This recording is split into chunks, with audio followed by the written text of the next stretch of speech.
notre approche parce que cette région va de mal en pire. Dans l'est du Congo-Kinshasa, les populations manifestent contre les casques bleus de la MONUSCO parce qu'elles accusent ces casques bleus de ne pas les protéger contre les rebelles. Il y a eu des manifestations meurtrières au mois de juillet. Est-ce que vous allez envisager un départ anticipé de ces casques bleus avant la date de 2024 et peut-être même avant la présidentielle de la fin 2023, comme vous le demandent plusieurs autorités? Il y a un programme de réduction progressive de la force qui est accordé avec le gouvernement, mais parlons franchement. Les populations ont le désir et la perspective que les forces onusiennes soient capables de battre les mouvements qui les attaquent et de leur garantir la protection. Mais on est dans une situation extrêmement difficile. Vous voyez, l'M23. L'M23 a été, comme vous savez, la raison de ces dernières manifestations. Le fait que les Nations Unies ne sont pas capables de battre l'M23. La vérité, c'est que l'M23 aujourd'hui est une armée moderne, avec des équipements lourds qui sont plus perfectionnés que les équipements de la MONUSCO. Et viennent-ils du Rwanda, ces équipements ? Ils viennent de quelque part. Bon, vous semblez dire ils oui. Ils viennent de quelque part. De quelque part d'à côté. Ils ne sont pas nés dans la forêt. Ils viennent de quelque part. Alors, ce qu'il faut, à mon avis, et c'est l'essentiel, c'est de trouver une discussion sérieuse entre le Congo, le Rwanda et l'Ouganda pour qu'on puisse avoir une perspective conjointe pour éviter cette permanente situation qui nous fait toujours, quand on a un progrès, venir en arrière. Il faut que ces pays se comprennent mutuellement et il faut que ces pays coopèrent effectivement pour la sécurité de l'Est du Congo et aussi pour les garanties de sécurité, il ne faut pas l'oublier, du Rwanda et de l'Ouganda. Il ne faut pas oublier que l'ADF est un mouvement originaire de l'Ouganda.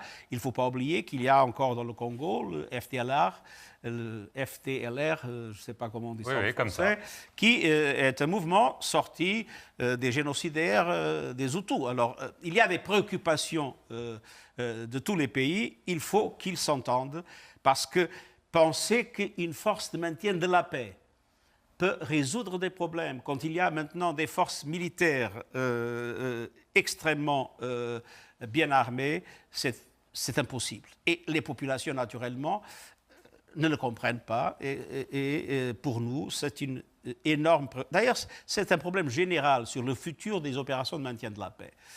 Les opérations de maintien de la paix étaient faites pour maintenir la paix. Mais maintenant, elles opèrent dans des situations où la paix n'existe pas. Et je crois que c'est une réflexion essentielle. Nous avons fait un certain nombre de réformes pour améliorer leur capacité, pour améliorer leur sécurité.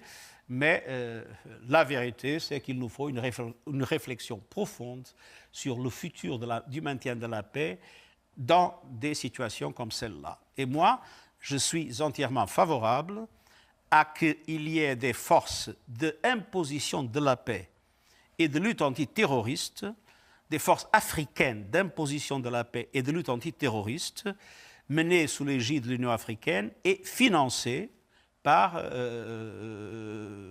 les contributions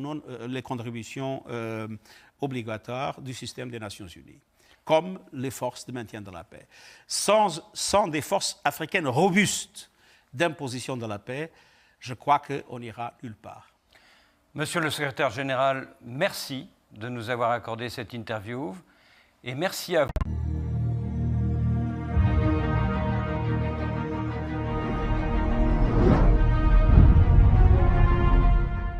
Téléspectateurs, bienvenue dans l'émission Nabino Molingakami éveil à conscience patriotique. Ezakabongo présenté par moi Namboka Exodus Lukombole Mape Molingakami na chaîne Nabino City News, chancelier Chala News.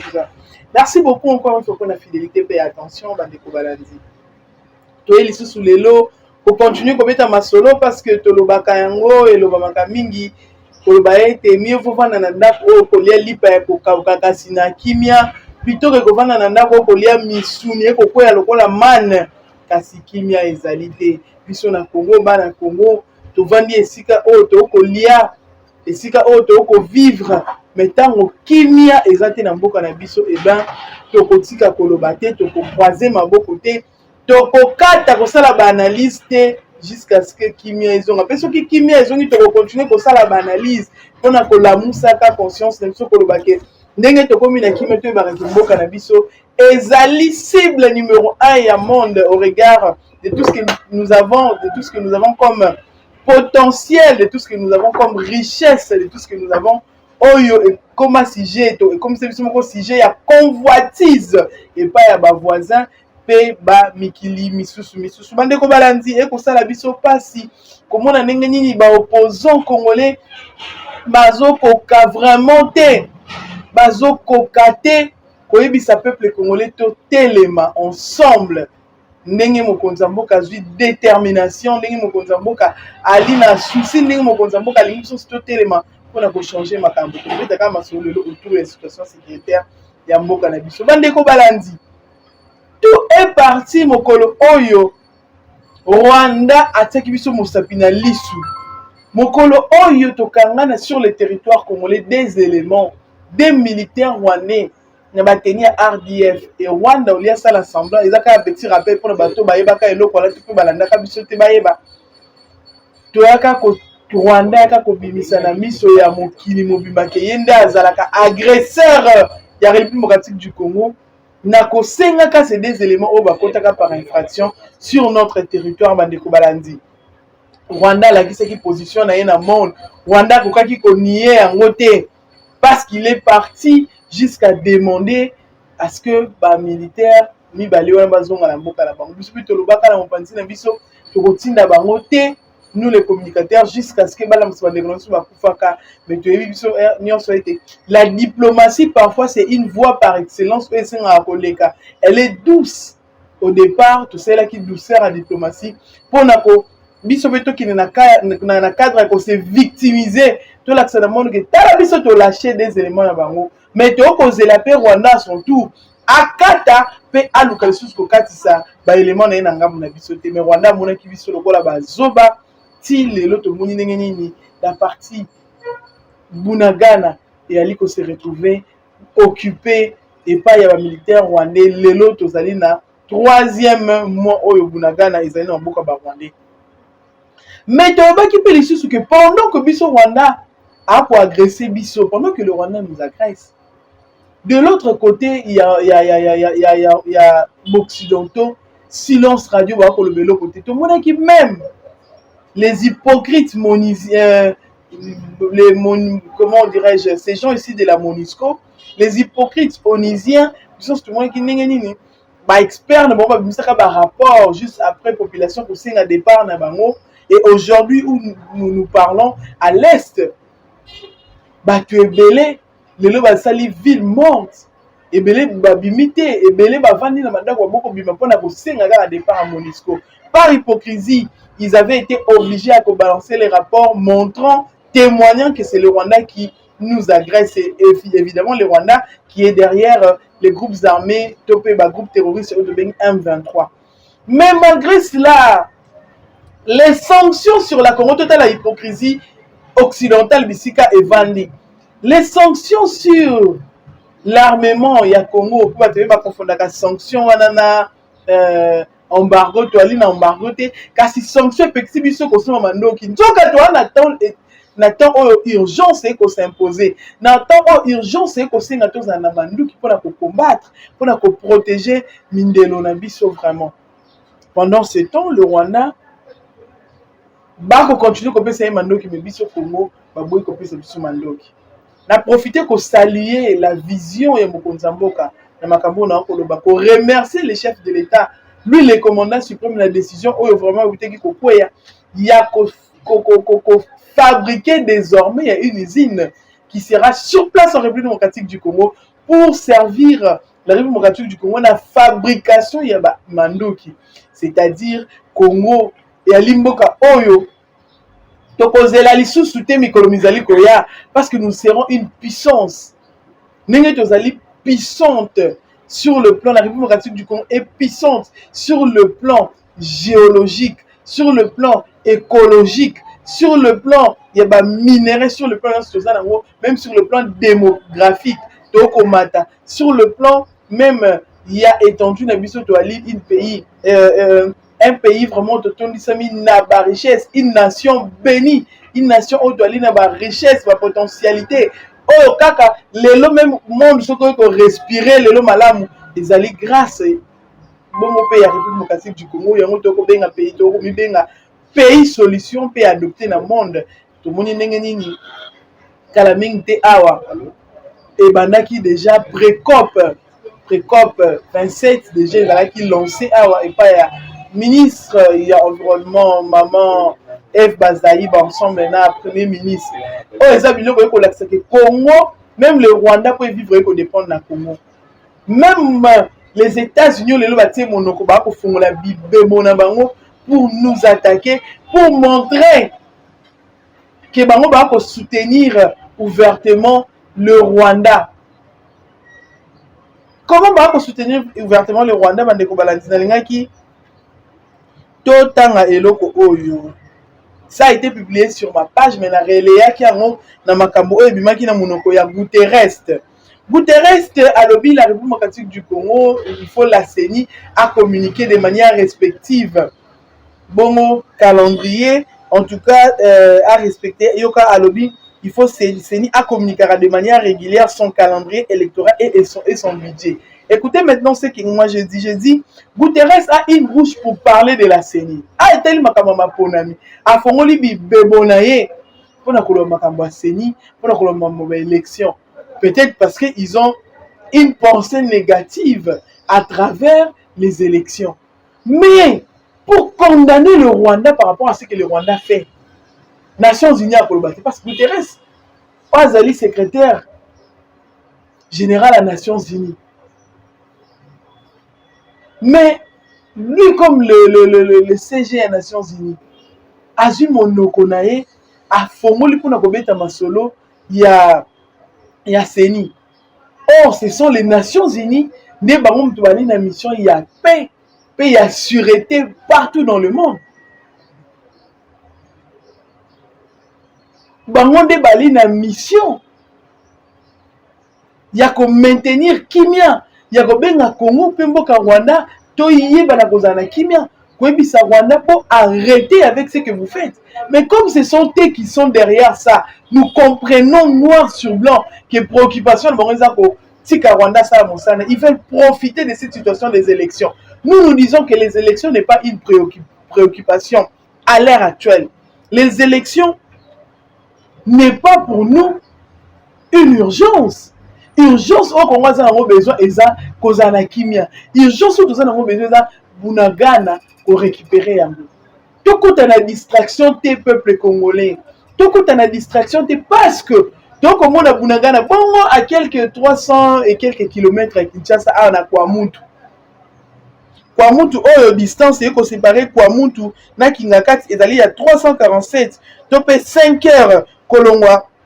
Kwamutu, Tikino, on a recommandé à Kingakati. Distance totale qui a une distance il y a 373 km, soit 5h30 que l'on voit pas moutou nzela na biso oyo ezali pona kokomati na Kinshasa. Or Kingakati eza na commune Malu. Est-ce que nous comprenons les dangers au de courir? Est-ce que tu peux comprendre et si qu'il y a un danger zali?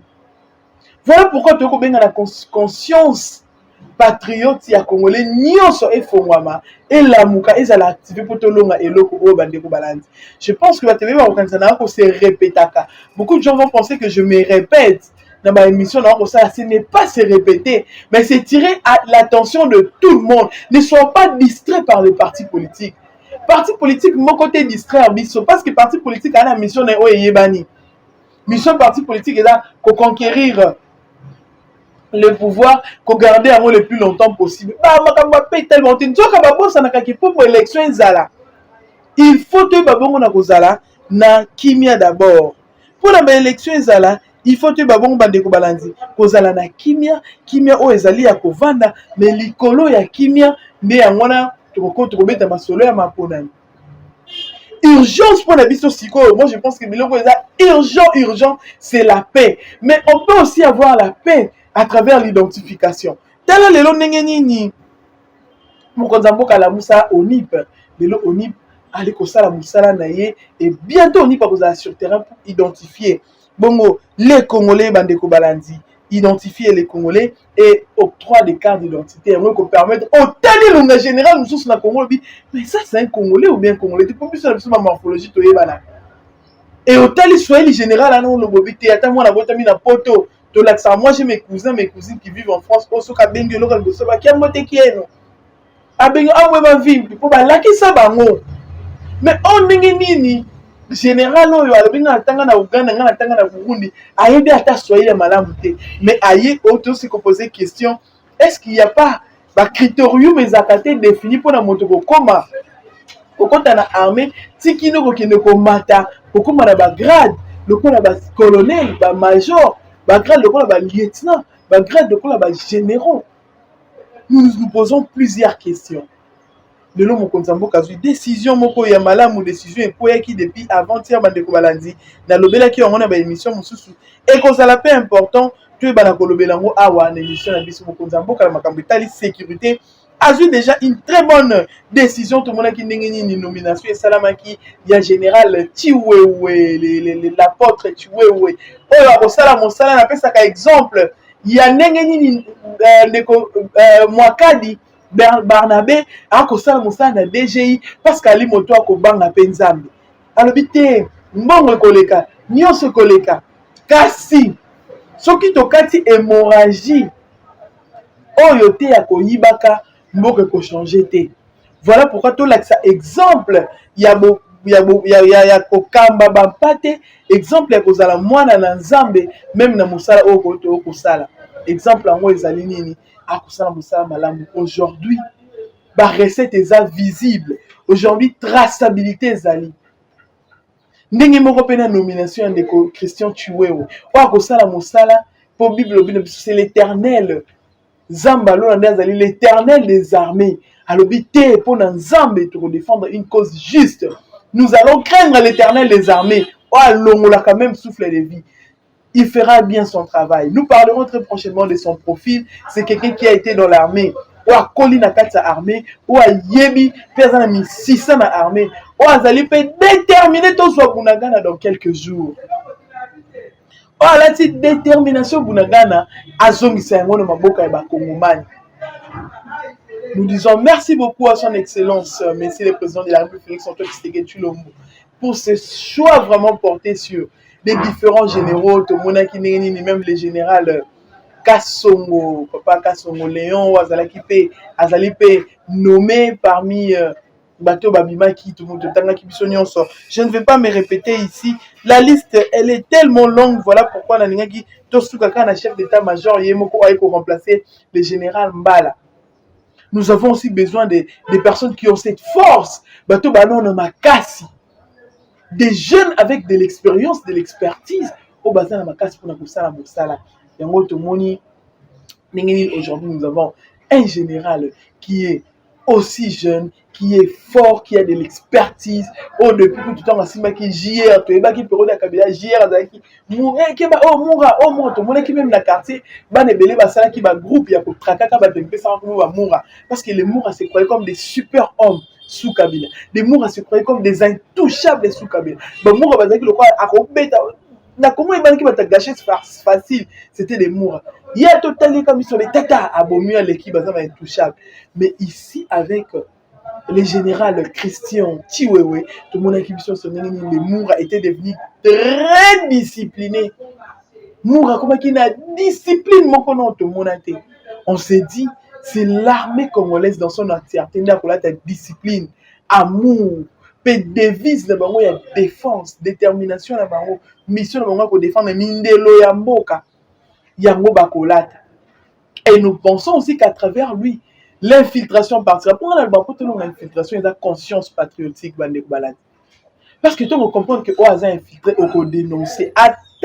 qu'importe les moyens, qu'importe l'argent, qu'importe la voie par laquelle la personne pourra passer, nyonso moto okoki koutiliser pour corrompre yo même moralement, à corrompre yo mentalement, corrompre yo ndenge nyonso forme nyonso ya corruption ekosalama te mpo koloba le Congo d'abord, la paix d'abord, okoloba te constitution ezoyebisa nga naza na mission ya kogarantir souveraineté nationale na biso.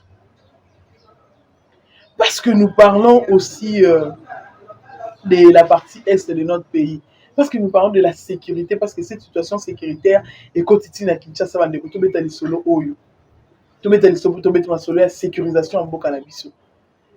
Affaire Kuluna ndenge zongi na ville province ya Kinshasa to komi ko se poser ba question ebele. Yango to sengi pe na mokonza mboka mosala malamu sali ya konomele biso.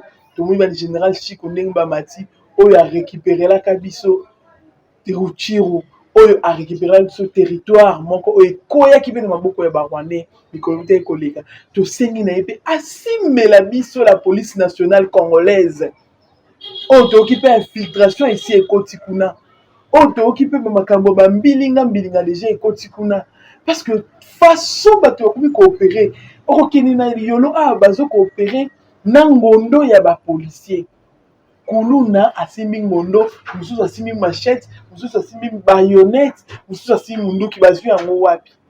Et pourtant les Kuluna on ba beteli biso lisolo makambeleka ki avant-hier. Tant to commis sur place, déjà ba maki na la police, to ke ba ke na e ba ke na e. Un monsieur donc la mécanicien salité sur papa kolaki makala sur papa kolaki mafuta nini na longi. Très sale.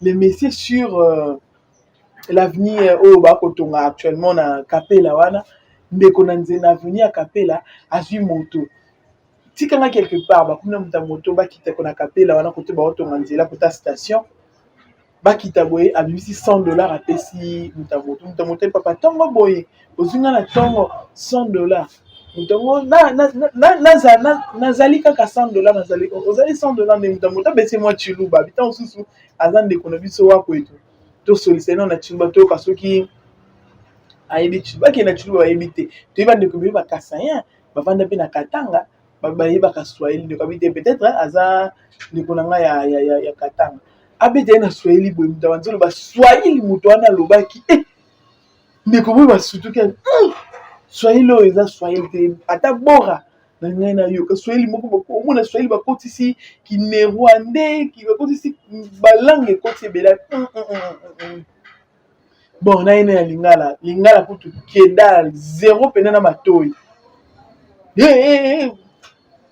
oh allons les chapeaux boy oui ba on est bas en forme le roi suke banda awa munzu ezongela atala bwa ba cercle il ba simba boy ba tala boy ka ba $100 sika na ba poche na yeme na nzoto boy salité danger comme kokete biso. Voilà pourquoi le chef de l'État doit aussi nommer au niveau de la police. Il faut simba également la police nationale. Là ba service de sécurité nyonso. Parce que Congo to komi mona Kinshasa to komi kokuma na danger, mais to ko saluer vigilance ba congolais nyonso to ko condamner silence ba parti politique. Oh bah oui le bête ma sur l'élection, il n'y aura pas élection ce qui mezongité. Bo batela biso pour élection ezala. Élection kozala kuna iko yinda to ko surtout ka bato na ba ko voter en faveur ya moto. Oh bah on va ko préparer. Voilà pourquoi il est important. Qui sait peut-être $100 en bandeko qui ont distribué ma parti politique, c'est aussi possible. Nous devons faire très attention. Très attention. Totelemeli motonyo sur le banabiso les sous. Tolobaki déjà général quand son moto bon abiso makam. Chef d'État simanika à la police. Oh, parce que tu peux ici au Rwanda opportunité à se victimiser. Pourquoi on n'en parle pas dans la télé, on n'en parle pas dans les réseaux sociaux. Et Vandi Kimia, ne touchez pas tout celui qui interpellera la personne à la morphologie rwandophone sera arrêté. Vous allez donc arrêter tous les Congolais. Vous allez arrêter tous les Congolais. Bon, arrêtez tous les Congolais bazana Bunagana. Pour moi, vous interpeller. Bon, arrêtez les Congolais bazana Est. Tu arrêter les FRD sur le même Bunagana. Parce que ces gens-là, à la morphologie, bazana kata Bunagana. C'est que tout tika Bunagana na maboko na bango. Tout tika Bunagana na maboko na bango. Nous voulons quoi au juste? biso peuple Congo tolingi kimia tolingi mboka na biso tolingi Congo eza un et indivisible Congo ekozala kokabwana te balkanisation ekosimba te atako article 217 tobi feleka na révision batato nyonso bokendaka konimba na parlement batato nyonso bokendaka koliema nzaka na parlement oyo boliaka bacapuchon bastylo oyo na parlement ozoraisonne bosisanuki ngai nakele petit oyo azozelanga bino nyonso olie bofanda kuna na parlement bopense na avenir à Congo bodécider sur l'avenir de notre pays. Vous êtes là en train de somnoler la vie na lobaka pe na loba monsieur Swaza kuna na parlement député azala jamais pour azala contre azala jamais à s'abstenir jamais pour bande suka plénière ya lala a ronfler pour tu faut ba la musaye honorable collègue à la muki azongi et si Félicie la kana qui ça fait très mal mais ces gens-là chaque fin du mois beaucoup sont bons et belé. Oh, biso peut-être ba communicateur to ça to la musa congolais to la ki si bino ki article oyo 217 article 51 article 3 article 5 ils ont article 4 ils ont article il faut bon longola bino mo mona raté oyi bi musu kutu na tang asimba ta constitution na boko te azana méga ba télécharger ta constitution te. Nous disons non alors non à la balkanisation de notre pays, non à l'occupation, non à l'infiltration. Nous allons dénoncer jusqu'à la dernière énergie. Moto de ce qu'on a tendance à bilinga, tendance à intimider. Les Congolais ne seront pas intimidés. Ne nous intimidez pas, ne nous intimidez pas. Kwamutu yangwana. Bobi tapé ma solo à Kwamutu. Toute personne qui va interpeller à Kwamutu sera arrêtée. Nous voyons les dangers nous guetter. Vous n'allez pas nous demander nous demander de nous taire. Nous n'allons pas nous taire pendant que nous sommes dans une situation d'insécurité. C'est maintenant que nous devons tous ensemble nous élever, nous unir. C'est maintenant que nous devons mettre au premier plan l'amour de notre pays. C'est maintenant que nous devons nous prendre en charge, comme a dit les Sphinx. C'est maintenant que tout s'autodéterminer, l'autodétermination du peuple. Ezali prévu d'ailleurs même dans la charte de l'Union africaine, que le peuple doit penser à sa autodétermination. Nous sommes un pays souverain. Les pays voisins ne peuvent pas venir marcher sur nous. Les Occidentaux, Guterres, ils ont mis sur l'élection. Ils ont mis sur l'élection. Mais nous sommes souverains. Que personne ne vienne s'ingérer, s'immiscer dans l'affaire. Tout garantir sécurité à Mokabiso. Tout protéger, tout conserver souveraineté nationale à Biso. Tout le service à sécurité, tout le service à service, tous les services nationaux qui travaillent dans la sécurité, les services paramilitaires. Nous avons des gens qui ont aventure. Parce que tant qu'on ça moutou, pour appeler ça que 200, 300 $, 1000, à 1 million de dollars, mon temps là peut-être à colocar ça les lois mabé. Et nous disons aussi, nous opposant réseaux sociaux, comment comment. Oh, on a moins de choses comment. Au Congo, il n'y aura pas de coup d'État. Ça, il faut boyer Bakango. Il faut boyer Bakango. Et surtout, pas pendant qu'il y a Félix. Même après Félix, il n'y aura pas un coup d'État. Parce que le Congo a déjà été donné. Le Congo a été offert officiellement à Dieu. Mon coup, tu as Congo, appelle ça Bakoko. Bakoko, Basakane, le biso Félix, en tant que tu l'as dit, bonzi Congo, na maboko Nzambe. Zambenda comme numéro 1 à Congo.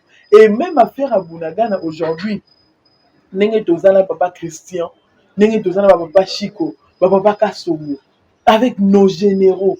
Tant que la police va combattre la vie sur Kalaté, tant qu'on nous met dans la police, tant qu'on a des gens qui Simba, tant qu'on Zobato, papa Melou, Moussale Kosalama, Malam, nous sommes sûrs que nous allons vaincre le Rwanda. Et Rwanda, qui va missionner ton côté là. Nayebi pe que tant que tu kokota na Rwanda n'étant aux Nations Unies à CP avoir au moins de signer na liste nous les ferons, nous allons les faire to kokota na Rwanda bisonde to kene ko exterminer ba nyonso ne ko sa baka na détermination na patriotisme na biso ba ne ko balani to rêver grand tout monde a grand tout bon monde na ndenge ni to récupérer bunaga ndenge ni to koti na ngamu na bango c'est possible ba ne ko balani. Ceux qui te ensemble, ceux qui te na bomoko, ceux qui te na bolingo, to longoli, ba tendance na biso, tolongoli ba couleur na biso, tolongoli ba casquette politique, tolongoli ba convoitise, tolongoli ba bolingo nyonso tozalaka nango ya mabe. Tozwi bolingo bolamu mpona mboka na biso, tokolonga epi tokolonga mboka na biso ekozonga na kimia ensemble na mokonzi ya mboka Félix Antoine Tshisekedi Tshilombo. Soki tose ligué derrière ye, les leaders qui incarnent l'espoir du peuple congolais. Mozalaki ebele ya kolonel Ousmane Kobalati. Tobi tokomi vraiment na suka. Il y a émission na biso météo tika bongo te soki tobi le numéro de téléphone te parce que c'est à travers ce numéro de boyeba kana kozwa biso, c'est le plus 243 89 97 67 078 plus 243 89 97 67 078 sur WhatsApp. Tu peux l'appeler direct benga biso. Mais botika ko menacer, pour na baka te bo menacer na osala ka musalo. Botika ko menacer ba menace mona qui ne perdre pour na kotika te pour na Congo na kotika te ba plus 23 au ko benga ba plus 22 bo benga. Je sais que vous utilisez ba sim susu les Rwandais qui parlent lingala bozoka. Arrêtez avec des menaces. De quoi arrêter te. Vous arrêtez avec les menaces. Même si vous n'arrêtez pas, nous n'allons pas arrêter. Si Kimi Kozonga la Moka, ça t'appelle Kimi Zongi, Tokoko Bako communiquer parce qu'il m'a Koloba. Ezali et Belé, vraiment. Merci beaucoup à l'ingénieur Bertin Moutombo, ma caméra, celle qui m'a mis sur le bouquet. Merci beaucoup. Normalement, chancela Tchala pour penser une femme remplie d'amour pour Namboka Nae d'abord. Une femme pour Alati, entrepreneuriat. Image, il y a leadership, mon corps, il y a image de la leadership féminin, ouais, sa chaîne Oyo. Vraiment, pour la disposition, Nabino Bandekouboula Naka, Bisso, en temps réel, pour une information, ils sont vrais et fiables. Tout le très prochainement. Merci beaucoup.